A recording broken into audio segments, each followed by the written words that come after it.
예배에 참여한 사랑하는 모든 성도들 위해 하나님의 크신 은혜와 사랑이 예수님의 평화와 평강이 넘치시기를 주님의 이름으로 축원합니다.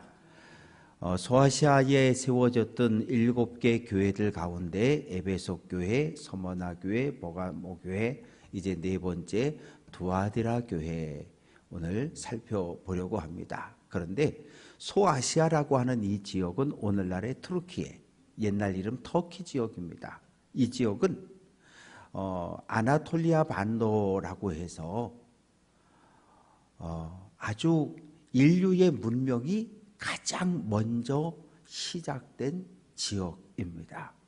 그래서 아나톨리아 반도하고 이렇게 위도를 이렇게 쫙 둘러보면 우리나라도 다 이렇게 겹쳐 있어요. 겹쳐 있는데 여기에서는 철기 문명이 가장 먼저 시작되어졌고 또 청동기 문명도 이곳에서 시작되어졌고, 그래서 인류 역사 속에서 대단히 중요한 장소가 아나톨리아 반도이고 오늘날의 터르키예라고 하는 나라입니다. 오늘 우리가 만나게 되는 두아디아라고 하는 이 도시는 두 가지가 참 유명했어요. 첫째는 그 직물 산업과 염색업입니다. 옷감에 물을 들이고 옷감을 짜고, 특히 여기에서 뭐가 유명했냐 하면 자주색, 옷감. 사도행전 16장에 등장하는 루디아라고 하는 여인이 이 두아디라 출신입니다. 그러니까 자기 고향에서 좋은 옷감을 만들고 그것을 붉은색으로 뿔고동으로 염색해서 그것을 받아다가 팔았던 거예요. 그래서 많은 돈을 벌었던, 무역상을 했던 여인이 루디아라고 하는 여인입니다.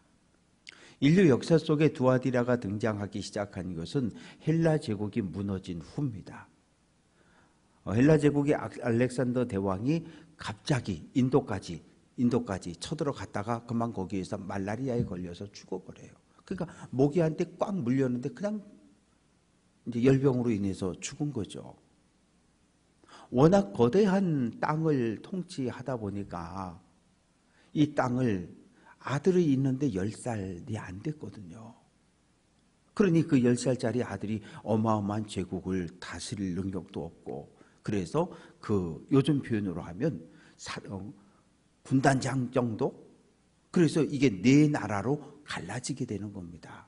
그래서 오늘날 이 터키의 이 지역엔 셀루큐스라고 하는 제국이 세워지게 되고, 셀루큐스 1세가 이 두아디라라고 하는 이곳에는 그 군대 요새들이 있었어요.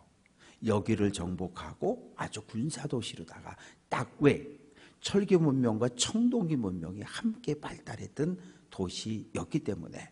그래서 오늘 말씀 보면 18절 말씀 보면 그 눈이 불꽃 같고 발이 빛난 주석 같다. 이 주석이 청동이잖아요.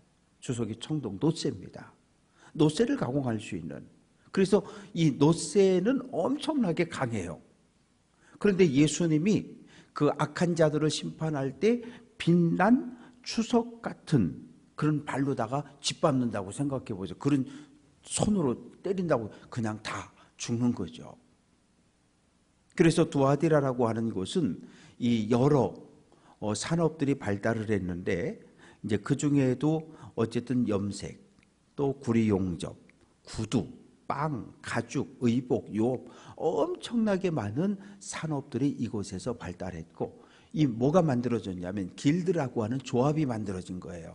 염색하는 사람들은 염색하는 사람들끼리 길드라고 하는 조합을 만들고, 이 청동, 노쇠 가지고 만드는 사람들은 이 사람들끼리 길드라고 하는 조합을 만들고, 이렇게 여러 개의 조합들이 만들어져 있었는데, 특별히 이 조합 중에 염색 조합하고 봉제 조합, 이 두 조합의 힘이 가장 셌어요.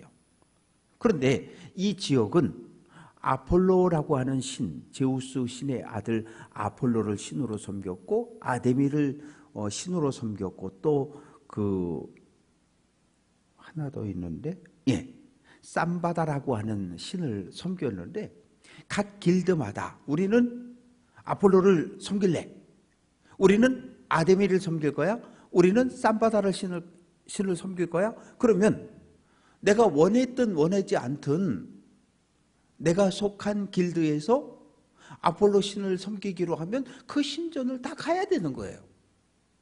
근데 지금은 이렇게 모여서 하나님을 예배하고 찬양하고 축도 말씀 듣고 축도하면 다 가잖아요.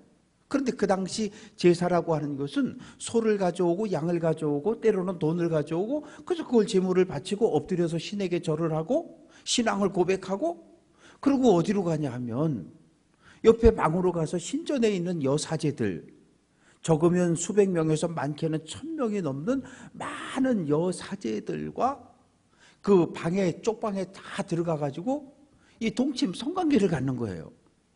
그리고 밥 먹고 술 마시고 집으로 가는 거거든요. 그게 제사였어요. 문제는 뭐냐 하면 이러한 도시의 복음이 전해져서 교회가 세워졌는데 성도들이 문제가 되는 거예요. 예수 믿기 전까지는 아폴로 신전에 가서 뭐 절도 하고 제사도 지내고 뭐 술도 먹고 가서 동침하고 집에 와도 죄책감이라는 게 없었는데 예수를 딱 믿고 나서부터 어떤 거룩한 부담감이 생기기 시작하는 거예요. 내가 하나님을 믿는 사람인데 하나님이 내가 거룩하니 너희도 거룩하라고 말씀하셨는데 거룩함을 지켜내야 할 내가 이런 삶을 살면 안 되지? 그래서 매번 가던 거 이제 2달에 한 번 가고 3달에 한 번 가고 4달에 한 번 가고 점점 안 가니까 그 길드의 조합에 속해 있던 사람들이 야, 너 지난달에도 안 가더니 왜 또 하나? 맨 처음에는 그냥 집에 일이 있어요. 뭐 결혼식이 있어서 결혼식 앞두고 그래서 그래요. 뭐 이렇게 저렇게 핑계를 대다가 나중에는 예수를 믿게 됐다고 이야기를 하면 뭐가 들어오는 거예요? 그때부터 이제 박해가 들어오기 시작하는 거죠. 야 임마, 교회 나가면 나야? 예수 믿으면 나야? 이놈이 같이 술 먹고 같이 다니다가 왜 갑자기 예수 믿는다고 안 하던 짓 하고 그래? 그러면서 막 이제 박해하고 탄압하고 그리고 길드에 속해 있다라고 하는 것은 돈과 관련이 있거든요. 경제와 관련이 있는 거예요. 여기에서 이렇게 따돌림을 당하기도 배당금을 덜 주기도 하고 그래서 여러 가지 불이익을 당하기 시작하는 거예요. 이런 상황에서 예수를 믿는다는 것이 얼마나 힘들었을까? 얼마나 힘들었을까? 예수 믿는 사람이 거의 없던 시대에 그리고 초기 교회였기 때문에 교인의 수도 그렇게 많지 않았다고 생각을 해요. 그죠? 30명에서 50명 정도의 가정교회 정도의 그런 교회들이 만들어져 있었는데 그 지역사회의 그 강한 힘에 비해서는 아주 미약하거든요. 그러니 교회도 가면서 신전에도 가는 사람도 있고 어떤 사람은 그냥 나는 배당금 조금 줘도 좋고 그냥 나보고 그냥 뭐 손가락질해도 좋고 욕해도 좋고 뭐 그래도 어쩔 수 없어. 난 이제 안 갈래. 난 그냥 예수 믿는 사람이래. 나 예수 믿기 때문에 나 이제 신전에도 안 가고 사제들하고 동침도 안 하고 나 술도 안 먹고 나 이제 신전에 드려지는 음식도 안 먹고 난 그냥 이렇게 살 테니까 너네 마음대로 해. 이게 참 쉬운 일이냐고요. 그래서 이런 상황에서 많은 어려움을 겪고 있었습니다.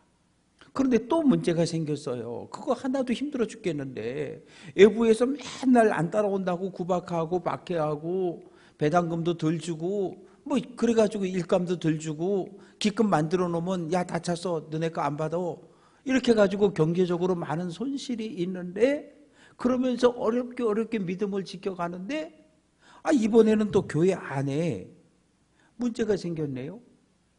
그래서 19절에 보면 첫 번째는 예수님께서 칭찬을 합니다. 내 사업과 사랑과 믿음과 섬김과 인내를 내가 안다. 얼마나 힘드냐. 믿음 지키기 힘들지. 얼마나 힘드니. 경제적으로 이번에 또 불이익 당했지. 얼마나 힘드니. 막 뒤에서 수군수군하고 뒷담화하고 조롱하고 비웃고 막 그러지. 얼마나 마음이 아프냐. 내가 다 안다는 거예요. 그냥 욱 하는 승질이 일어났다가도 예수 믿는 내가 이러면 안 되지. 참고 그래. 내 나중 해결가 처음 것보다 많다. 처음 내가 예수 믿고 교회에 들어왔을 때보다 지금 내 신앙이 훨씬 더 이만큼 성장한 것 내가 안다. 이렇게 부활하신 주님께서 칭찬을 해주는 거예요. 그러나 20절, 책망할 것이 있다. 자칭 선지자라 하는 여자 이세벨을 내가 용납했다. 교회 안에 여자 거짓교사가 들어왔다는 거예요. 요즘 표현으로 하면 사입이든지 이단이든지 뭐 하여튼 이상한 것들이 들어왔다는 거죠. 그런데 그거를 쫓아냈어야 되는데, 막아냈어야 되는데 용납했다는 거예요. 그래서 어떤 일들이 벌어졌을 것 같아요. 20절 중간 부분에 보면 여자 거짓 교사가 내 종들을 가르쳐 꿰어 행음하게 하고 우상의 제물을 먹게 했다. 이세벨이라고 하는 이름은 참 좋은 의미입니다. 정숙한 여인, 순결한 여인, 이런 의미를 가지고 있어요. 그런데 우리가 아는 이세벨은 대단히 부정적이에요. 왜? 저쪽에 시돈이라는 나라의 왕 에발의 딸 이세벨, 북이스라엘 아합 왕에게 시집을 왔는데 시집 오면서 뭘 가지고 왔습니까? 두로와 시돈은 원래가 바알을 섬기는 민족이었거든요. 풍요의 신, 다산의 신. 그래서 아합 왕에게 나와 결혼하기를 원하면 첫째, 사마리아의 바알을 섬길 수 있는 신전을 건축해 주십시오. 오케이. 둘째, 우리나라에 있는 바알 제사장들을 사마리아로 데리고 가는 것을 허락해 주십시오. 오케이. 그래서 사마리아에 바알 신전이 세워지고 바알 제사장들이 들어와서 비나이다 비나이다 바알 신께 비나이다 이러기 시작하니까, 야, 왕비가 저기 시돈 나라에서 왔는데 바알이라는 신을 섬기는데 이 바알 신이 비를 내려주고 풍요와 다산을 주는 신이래. 야, 비가 안 오는데 참 잘됐다. 비를 내려주는 신이라니까 우리도 바알 믿자. 그래서 여기저기서 바알이요 바알이요 온 나라가 이렇게 돼버렸거든요. 그런데 이름은 원래 의미는 참 좋은 이름이에요. 그러니까 어찌 보면 이름값도 못한 인생을 살았던 사람이 아합 왕의 아내였던 이세벨입니다. 그러니까 이름값을 해야 되는데 이름값을 못한 거예요. 그래서 여자 거짓 교사가 들어와서 두아디라 교회 안에 있는 성도들을 하나씩 꼬셔낸 거예요. 야, 어디 가면 말씀을 기가 막히게 푼다는데 가자. 줄줄줄 따라간 거죠. 그래서 어떻게 됐어요? 넘어졌어요. 거짓 가르침에 속아서 넘어져서 교회를 떠나고 또 다른 사람들을 끌어내고, 이래서 교회 안에 분란을 일으키고, 나중에 이제 교회가 그걸 알고서 교회 들어오지 못하게 하고 내쫓고, 이러는 가정 속에 막 서로 또 욕지거리하고 막 또 삿대질하고 싸우고 뭐 이런 불미스러운 일들이 벌어지게 됐습니다. 그리고 두 번째는 우상의 제물을 먹게 했다. 이 다른 신전에 가서 이 뭐라고 거짓 여선지자가 꾸며냈냐 하면, 여러분 예수 믿고 구원 받았으면 됐지. 그 당시 그 사회는 이원론, 헬라 철학, 영지주의 이런 것에 꽉 매여 살았거든요. 그러니까 신은, 모든 신은 거룩하고 사람은 더럽다는 거예요. 속되다는 거예요. 그런데 사람도 육체는 더럽고 부정하고 안에 있는 영혼은 거룩하고 순결하다는 거예요. 그러면 우리가 예수 믿고 천당 간다 그럴 때 육체가 가냐 영혼이 가냐? 영혼이 가는 거지. 그러면 영혼은 예수를 그리스도로 고백했으니까, 아멘 했으니까 천국 가는 거고, 야, 육체는 어차피 이거 더럽고 쓸데없고 아무짝에 이거 부정한 몸이니까 뭐 술도 먹고 마약도 하고 나가서 춤추고 절하고 뭐 제단에 드려진 고기 좀 먹으면 어떻고 여사제들과 동침하면 어떻고 그게 뭔 문제가 되냐? 뭐 이렇게 유혹을 하는 거죠. 똑같은 거예요. 오늘날 누군가 와가지고 여러분 예수 믿으시지요? 구원받은 줄로 믿습니다. 아멘, 아멘. 여러분 영혼이 구원받았으니까 육체는 좀 이 세상에서 즐기면서 삽시다. 술 마시고 싶은 사람 술 마시고 담배 피는 사람 담배 피고 마약하고 싶으면 마약하고 뭐 그냥 여러분 하고 싶은 대로 막 하세요. 그래도 구원받습니다. 이미 받았습니다. 이렇게 설교하면 제가 볼 때는 저하고 눈이 마주치면 에이 이러지만 눈이 안 마주치면 따라가고 싶은 사람들이 있을 거란 말이죠. 좀 맞는 것 같아. 뭐 평생 예수 믿었는데 30년 40년 예수 믿었는데 이제 좀 나도 해보고 싶은 거 해본 삶 그래도 된다는데 영혼이 구원받아서 천국 갔다는데 뭔 걱정이 뭘 2000년 전 두아디라 교회의 모습입니다. 2000년 전. 그래서 예수님께서 심판을 선언합니다. 21절. 내가 거짓 선지자 이세벨에게 회개할 기회를 주었으되 자기의 음행을 회개하고자 하지 아니하는도다. 죄를 져서 죄인이 아니에요. 죄를 짓고 회개하지 않기 때문에 죄인이 되는 거예요. 죄를 져서 하나님의 심판을 받는 게 아니라 죄를 짓고도 매를 맞고도 이거 내가 지금 하나님 앞에 죄를 지었다는 것을 깨닫지 못하고 인정하지 않고 회개하지 않기 때문에 심판을 당하는 거예요. 요나서를 보면 요나야 너 니느웨에 가라. 가서 회개의 말씀을 심판의 말씀을 선포하라. 회개하지 않으면 40일 후에 하나님이 심판하신답니다. 선포해라. 선포했더니 일반 백성부터 왕까지 다 베옷 입고 소, 양, 고양이 다 베옷 입히고 그리고 물도 먹지 말고 밥도 먹지 말고 다 금식하며 회개하라 그러니까 다 회개했잖아요. 하나님이 때리셨어요? 안 때리셨어요. 용서해 주셨어요. 그런 하나님이시라고요. 하나님의 본심은 회개하고 돌아오면 용서하고 싶은 거예요. 누가복음 15장에 보면 집을 떠났던 둘째 아들이 돌아오잖아요.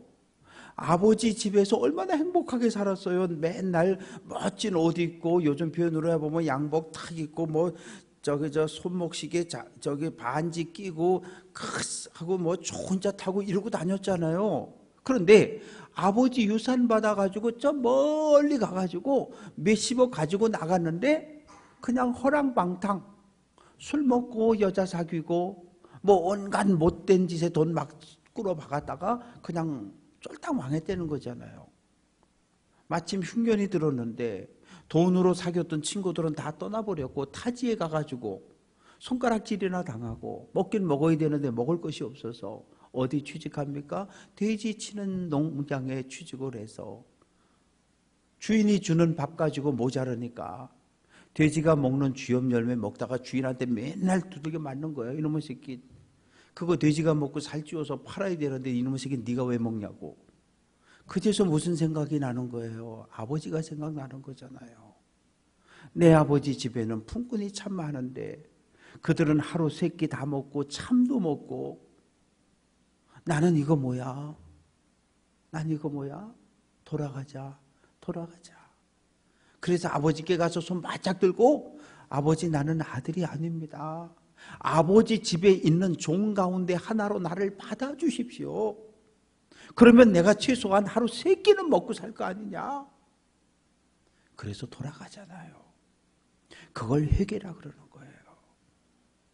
내 맘대로 내 인생을 하나님에게서 멀리 도망가는 삶을 살다가 거기에서 발걸음을 돌이켜가지고 하나님께로 돌아오는 그것을 성경은 회개라고 이야기를 합니다. 그런데 거짓 선지자 이세벨도 이세벨의 유혹에 빠져서 믿음의 길을 떠나버린 두아디라 교회 성도들도 회개하지 않는 거예요. 하나님이 기다리고 또 기다리고 또 기다렸는데 회개하지 않는 거예요. 하나님은 오래 참으시는 분이셔요. 노아 시대 노아야 너 저 산꼭대기에 방주 만들어라 120년 걸렸대잖아요. 그동안 기다려 주신 거잖아요. 그런데 그 시대 사람들은 회개하지 않았어요. 그래서 물로 심판을 받았어요. 그래서 부활하신 예수님께서 거짓 선지자에게도 회개할 기회를 주었고 거짓 선지자의 유혹에 넘어가서 믿음의 길을 떠났던 사람들에게도 회개하고 돌아올 기회를 줬는데 돌아오지 않았다. 그래서 내가 너희를 심판한다고 말합니다. 22절 말씀을 보면 볼지어다 봐라 내가 어떻게 심판하는지. 이세벨을 침상에 던져버린다. 보통 침상이라고 하는 건 밤에 잠자는 장소입니다. 그런데 오늘 여기서 침상이라고 하는 건 하나님의 심판을 받고 병이 걸려서 침대에 누워있는, 옴짝달싹하지 못하고 고통당하고 있는 이런 모습을 이야기합니다. 또한 22절 중간에 보면 그와 더불어 간음하던 자들도 거짓 선지자의 거짓 유혹에 넘어가 함께 믿음의 길을 떠났던 그 사람들도 그의 행위를 회개하지 않으면 큰 환난 가운데 던져버리겠다. 그러니까 하나님은 오래 참지만 영원히 참는 분은 아니셔요. 물이 100도에 끓는 것처럼 하나님께서 95도까지는 참고 기다려주시는데 물이 탁 끓으면 끓는 물을 부어버린다는 얘기예요. 심판한다는 이야기거든요. 그러니까 하나님의 심판이 우리에게 임하기 전에 우리가 회개하고 하나님께로 돌아오는 것이 중요합니다. 사랑하는 성도 여러분, 우리는 이미 회개를 경험한 사람들이에요. 회개를 경험했어요. 그런데 회개는 한 번으로 끝나는 게 아니에요. 계속 반복되는 거예요. 우리가 예수를 그리스도로 고백하는 예수를 그리스도로 영접한 이 경험은 단 한 번의 경험이지만 매일매일의 삶을 살아가면서 우리에게 날마다 회개할 일들이 생겨나요. 나라와 민족을 위해서 회개하지 않은 것, 나라와 민족을 위해서 기도하지 않은 것, 이것도 회개할 일이 많은 것 같아요. 제가 화천에서 10년을 목회하면서 단 하루도 주일 공예배 중에도 군대와 나라와 민족을 위해서 매일 기도했거든요. 근데 제가 와서 화천을 딱 떠나와가지고 춘천에 와서 이렇게 살면서 제가 이 강단에서 주일날 군대 군 장병들을 위해서 기도하는 게 정말 손에 꼽을 정도로 줄어들었더라고요. 사람이 참 치사해요. 왜? 화천은 차 타고 조금만 가면 철책이 있고 철책 가서 이렇게 보면 북한 땅이 다 금성천 너머에 북한 군인들 왔다 갔다 하는 게 다 보이거든요. 그러니까 1년에 몇 차례 그곳에 가서 이렇게 만안경으로 북한 군인들 일하는 것도 보고 또 거기 가서 어떨 때는 그 기도회도 하고 그러니까 늘 또 교인들 중에 절반 가까이가 군대와 관련된 사람들이고 군무원도 있고 군인도 있고 부사관도 있고 근데 여기 와서는 별로 안 보이잖아요. 군복 입고 교회 오는 사람 어쩌다가 휴가 나왔어 잠깐 오는 친구들 외박 나왔다 오는 친구들 어쩌다 보는 거죠. 그래서 저도 요새 내가 참 나라와 민족을 위해서 기도를 덜 했구나 그런 불편한 마음을 가지고 요즘은 기도를 합니다. 왜냐하면 살다 참 별일 다 했잖아요. 살다 별일 다 했어요. 누가 잘했냐 잘못했냐 잘못을 따지는 것이 아니라 정의가 하나님의 공의가 바로 서는 그런 나라로 회복될 수 있도록 해달라고 하나님 이 땅을 보호하시고 하나님 이 땅을 지켜달라고 기도하는 것은 이념, 진보, 보수 다 필요 없어요. 다 같이 기도해야 돼요. 통일을 위해서 다 같이 기도해야 되는 거예요. 사회적인 안정과 경제적인 회복과 성장을 위해 이건 다 같이 기도해야 되는 거예요. 바라고 소망하는 것은 매일매일 우리들의 삶을 돌아보면서 회개의 기도 했어야 되는데 어떤 때는 자녀손들을 위해서도 기도하지 않고 지나가는 날이 있잖아요. 그걸 딱 생각나면 짧게라도 기도하시면 돼요. 왜? 존 웨슬리 목사님이 우리에게 가르쳐준 기도, 화살기도 10초, 20초면 되잖아요. 하나님, 우리 손주, 하나님, 우리 아들, 하나님, 우리 딸. 기도 오래 걸리지 않아요. 그리고 아까 제가 최규성 권사님 부군 되시는 김인성 선생님 말씀드렸지만 저랑 같이 기도할 때 10초면 되잖아요. 하나님, 최규성 권사 그 새벽마다 와서 기도했는데 불쌍히 여겨달라고, 그 기도 들어달라고 10초만 기도하면 되거든요. 그래서 매일매일의 삶을 걸어가면서 내가 기도해야 할 일들이 참 많아요. 그런데 우리는 까먹어요. 진정하니 생각해 보지 않으면 많은 기도를 놓치고 살아가는 우리들의 모습을 볼 수 있습니다. 또 23절 말씀 보면 내가 사망으로 그의 자녀를, 이게 오해하면 이세벨이 낳은 자녀손들을 심판한다 그렇게 오해할 수도 있는데 여기서 말하는 이세벨의 자녀라고 하는 것은 이세벨 거짓 선지자의 거짓말에 홀딱 넘어가서 그 뒤를 따라가는 사람들을 자녀라고 이렇게 표현을 해 놓았습니다. 죽이겠다는 거예요. 회개하지 않으면. 이세벨도 심판하고 이세벨의 거짓 유혹에 넘어가서 믿음을 떠나고 회개하지 않는 그 악한 사람들을 다 심판하겠다고 선언을 합니다. 그러면서 모든 교회가 내가 하나님이 사람의 뜻과 마음을 살피는 자인 줄 알 것이다. 하나님은 불꽃 같은 눈으로 살펴보시잖아요. 남편이 아내 속일 수 있어요? 아내가 남편 속일 수 있어요? 부모가 자녀를 속이고 자녀가 부모 속일 수 있어요? 형제가 형제를, 친구가 친구를, 성도가 성도를, 목사가 성도를, 성도가 목사를 속일 수 있어요. 그런데 하나님 앞에선 어느 누구도 속일 수 없다는 거. 왜? 하나님이 불꽃 같은 눈으로 우리를 살펴보시는데 우리 속에 어떠한 거짓과 어떠한 악한 생각들까지 다 아신다는 거예요. 그래서 우리는 하나님 앞에 감출 것이 아무것도 없어요. 그래서 하나님께서 말씀하십니다. 내가 너희 각 사람의 행위대로 갚아주겠다. 교회 안엔 두 부류가 있는 거예요. 이 두아디라 교회 안에 두 부류의 사람이 있는데 한 부류는 믿음을 지킨 사람들, 그리고 한 부류는 거짓 선지자 이세벨의 유혹에 넘어가 따라간 사람들로 교회가 둘로 딱 나뉘어져 있는 거예요. 지금 이런 상황이에요. 그래서 하나님께서 이세벨과 이세벨의 유혹에 넘어가 그 따라다니는 사람들아 회개해라, 회개하지 않으면 심판한다, 죽인다 라고 선언을 하시는 거예요.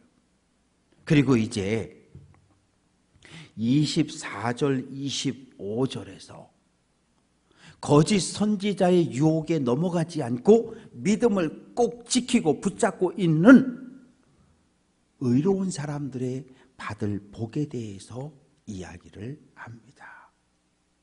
뭐라고 말씀하시냐 하면 내가 너희에게 두아디라에 남아있어 이세벨의 교훈을 받지 아니하고 사탄의 유혹에 넘어가지 않은 의로운 성도들에게 하나님께서 말씀하신다는 거예요. 내가 너희에게 다른 짐을 지울 것이 없다. 왜? 지금 잘하고 있다는 거예요. 지금 믿음을 잘 지키고 있으니까 이 믿음 지키는 것을 언제까지? 주님이 다시 오시는 그날까지 믿음을 꼭 지켜내라는 거예요. 그러면 된다는 거예요. 정확하게 분별해서 이단을 물리치고 거짓 교사를 물리치고 내 믿음을, 신앙을 꼭 지키고 있으니까 여러분, 마지막까지 주님 다시 오시는 그날까지 지금 이 믿음을 지켜내라는 거. 왜? 아직 가야 할 길이 멀리 있거든요. 많이 남았거든요. 뭐 그냥 오늘 불러가시면 아멘하고 가면 내 믿음을 내가 지키고 있다 오늘 가면 되는데, 하나님이 오늘 나를 부르시는 것이 아니라 1년 후, 10년 후, 20년 후 나를 부르실 거기 때문에 그때까지 주님 나를 부르시는 그날, 주님 다시 오시는 그날까지 예수님을 향한 그 믿음을 꼭 지켜내라는 거예요. 사도 요한의 이 간절한 간구처럼 오늘 우리 마음속에 모신 예수 그리스도를 향한 믿음을 끝까지 지켜낼 수 있는 귀한 성도들 될 수 있기를 주님의 이름으로 축원합니다. 그래서 25절에서 너희에게 있는 것, 믿음, 그 믿음을 내가 올 때까지 굳게 잡아라. 그러면 믿음을 지킨 사람에게 주시는 축복이 있어요. 26절, 이기는 자, 끝까지 내 일을 지키는 자에게 만국을 다스리는 권세를 주겠다. 이게 첫 번째 복입니다. 만국을 다스리는 복이라고 하는 것은 예수님이 이 땅에 오셔서 이 땅을 통치할 때 예수님과 함께 이 땅을 다스릴 수 있는 그런 자리에 앉혀주겠다는 거예요. 예수님의 제자들이 예수님을 따라 예루살렘으로 올라가면서 기대했던 건 뭐예요? 이번에 우리 선생님 예루살렘 올라가면 유대의 왕이 될 거야. 예수님 유대 왕이 되면 나한테는 적어도 갈릴리 가버나움 정도는 다스릴 고난을 주시겠지? 그런 마음으로 올라갔던 거거든요. 그런데 예수님께서, 재림하시는 주님께서 오시는 그날 예수님과 함께 만국을 다스릴 수 있는 그런 기회를, 그런 권세를 우리에게 주겠다고 이야기합니다.